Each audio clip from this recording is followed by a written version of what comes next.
नीचे करो थोड़ा यार, माइक नीचे करो। अरे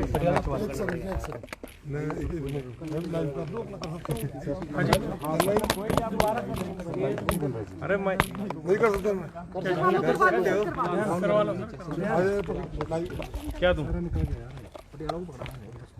मेरे वहाँ पहले 5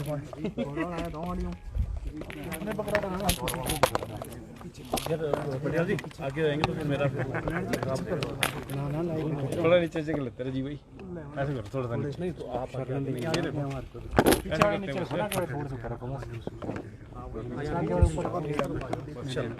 आओ सर आगे, थोड़ा सा आगे सर, आगे थोड़ा सा आगे सर, आगे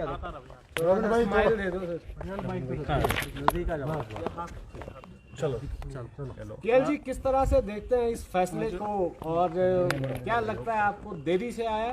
बिल्कुल देरी से आया सही फैसला, देरी से आया सही फैसला। जो कहते हैं देर आए दुरुस्त आए, all is well that ends well, वो वाली कहावत है। ये वैसे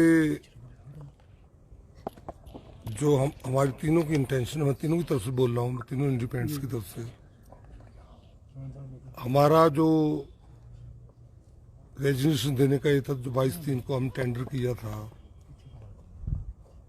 उसका मकसद ये था कि लोकसभा के साथ साथ विधानसभा का इलेक्शन भी हो जाए, उपचुनाव। जैसे कि 6 जो कांग्रेस से गए थे भाजपा में, उनका हुआ साथ साथ, वैसे भी हमारा भी वही पर्पज था, ताकि सरकार का पैसा बचे, लोगों को, जो हमारे प्रबुद्ध मतदाता है नालागढ़ के, हमीरपुर कंस्टिट्यूंसी के, नालागढ़ कंस्टिट्यूंसी के और देहरा कंस्टिट्यूंसी के, उनको बार बार परेशानी ना हो। बार बार जो इलेक्शन का एक फेज चलता है उसमें 25-30 दिन बड़े परेशान होते हैं, वोटर्स भी, लोग कन्वेंसिंग के लिए जाते हैं, उनको भी परेशान करते हैं, वो ना हो। सरकार का खर्चा तो मैंने बता ही दिया, सरकार का खर्चा होता है।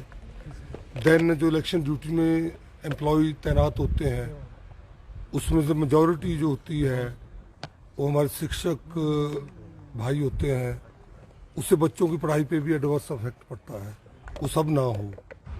और आदर्श चुनाव संहिता, मॉडल कोड ऑफ कंडक्ट लगता है, जिसमें लगभग 1-1.5 महीना पूरा जिला में जो विकास कार्य रुक जाते हैं। जैसे अब इलेक्शन होगा, बाई इलेक्शन जो होगा 3 सीटों का, नालागढ़ विधानसभा की वजह से सोलन जिला में मॉडल कोड ऑफ कंडक्ट लगेगा पूरे में।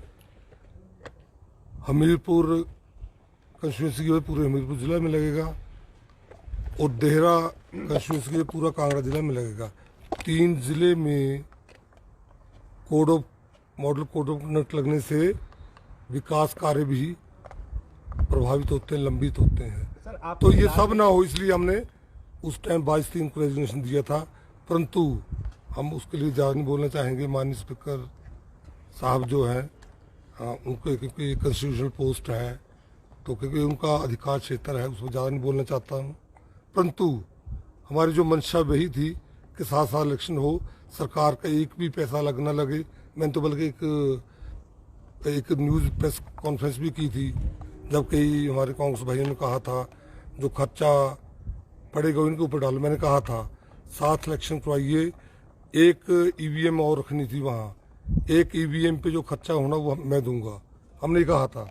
तो इसलिए वो नहीं हो पाया, परंतु अब हो गया। तो मैं वही कहता हूँ, all is well that ends well, देर आए दुरुस्त आए। राजनीतिक करियर के हिसाब से किस तरह से देखते हैं इस आपके इस फैसले को और स्पीकर के फैसले को? राजनीतिक करियर बहुत अच्छा है। पूरे देश में जो है भाजपा जो है पूर्ण बहुमत से 2/3 मेजॉरिटी से तीसरी बार सरकार बनाने जा रही है केंद्र में। तो बहुत अच्छी जो इनकी मोदी सरकार की 10 साल की जो विकास के कार्य हैं, उनके गरीब कल्याण योजनाएं हैं, उनकी हमारी पूरा देश का, हिंदुस्तान का नाम पूरे विश्व में रोशन हुआ है।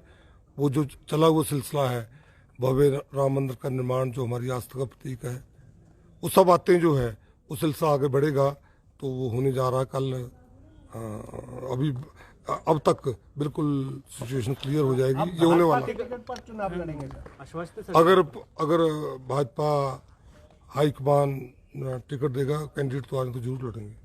ठीक है। धन्यवाद। जय हिंद, जय भारत।